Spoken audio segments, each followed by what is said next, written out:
Okay, so here's that same Sculpus pot from the previous video. What I'm going to do now is I am going to start in with the detailing the application of stippling dots to create a sense of value when I apply the underglaze. That will get down into all the crevices and make him stand out against the background, so he's very visible.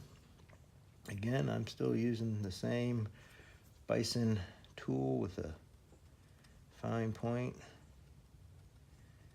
That nice little point gives a really nice dot all the way down.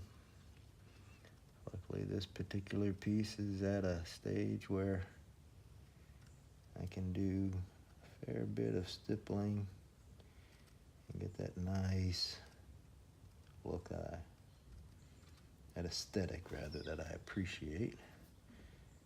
Not sure how many people appreciate it besides me, but you know, I'm not making pots for Walmart. I'm making pots to speak, tell a story, and be different. Yeah. So that the people who get them, enjoy them, use them, they become a part of their life, hopefully. And if it ever breaks, well, they can say, hey, I enjoyed it. It lived a good life. Let's go buy another one. So, if you do happen to buy pottery, go ahead, use it. Yes, you can stick it on the shelf. Yes, it will look very, very pretty up there. But if it's a cup, if it's a bowl, if it's a plate, a platter, a jar, put it into use. That's when you really see them shine. That's when you really get that enjoyment. Get to enjoy that story with the piece. Get to add to the story.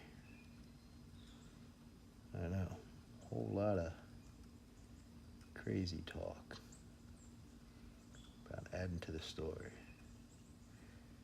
But I think pottery and art is much like life. It's meant to be enjoyed. It's meant to be lived.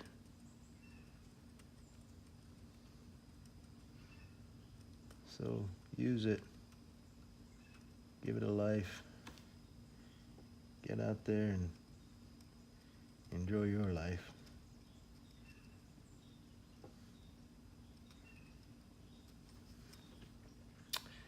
So this process takes a while, because everywhere that I want to value, I want to shadow, I want to show that piece having a little depth, I gotta put in some dots. Maybe I space those dots out. Maybe I put them real tight together. Maybe I go tight and then start to space it out so it pulls away and fades off. Put a few little dots around the edge here to show some roundness to the skull itself. Think about where I want to put a crack in the skull. Put another crack up here. Yeah. Paraphrase Bob Ross, happy little cracks. All right? Okay. That was a bad paraphrase. But it's true. Yeah. Put them in. Who's to tell you that you are doing it wrong? Now, with pottery, of course, is all the technical aspects. But if you're doing illustration on a piece, who can tell you you're doing it wrong? especially if you are creating the character. If you took the time and you created this character, well, you're the only one who knows what it's to look like. And that, my friends, ladies and gentlemen of the Peanut Gallery, is what it can be about. Right?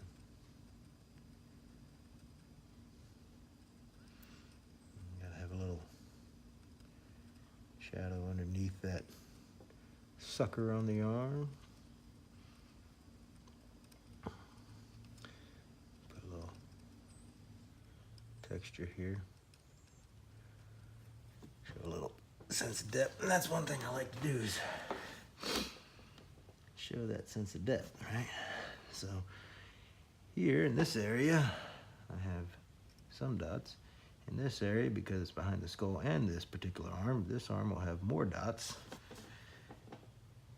so that it separates out and looks a little bit darker. There's a little more depth, a little shadow being cast by the arm in front of it, and of course being cast by the skull. That's part of it. Nice part about these tools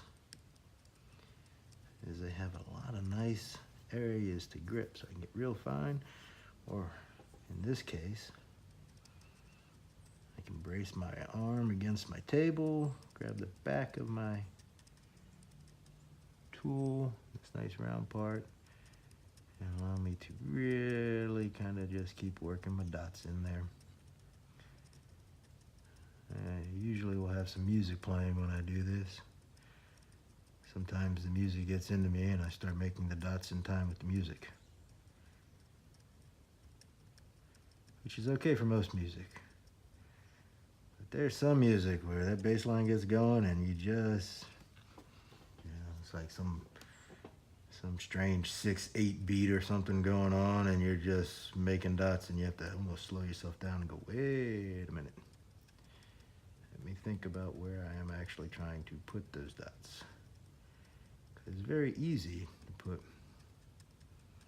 more dots than you actually will need.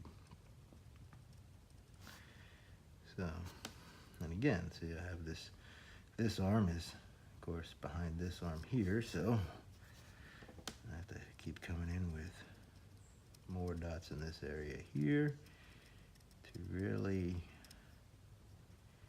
create that shadow that I want to see.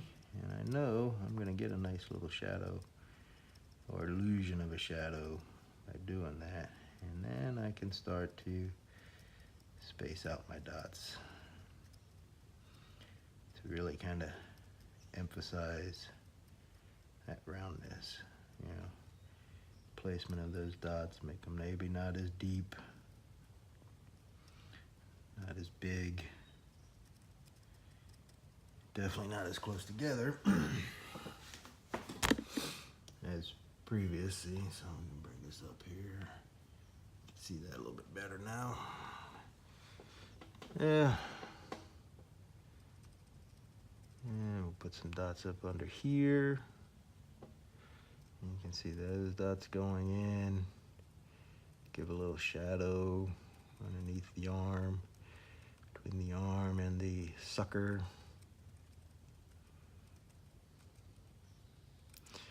Maybe a couple of dots on the edges of the suckers themselves. Emphasize a little roundness there. And I'll continue doing this across the whole pot until I'm finished. And then I'll move on to the Martini glasses that will, of course, complement this cobbler shaker. I personally don't drink martinis. I don't use shakers. But I like to challenge myself. I know there are martini drinkers out there.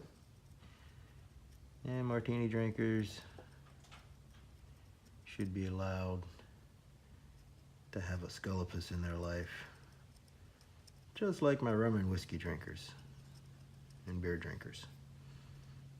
I do make, majority of my stuff is drinking implements, but I'm branch out and I'll make plates and platters and bowls.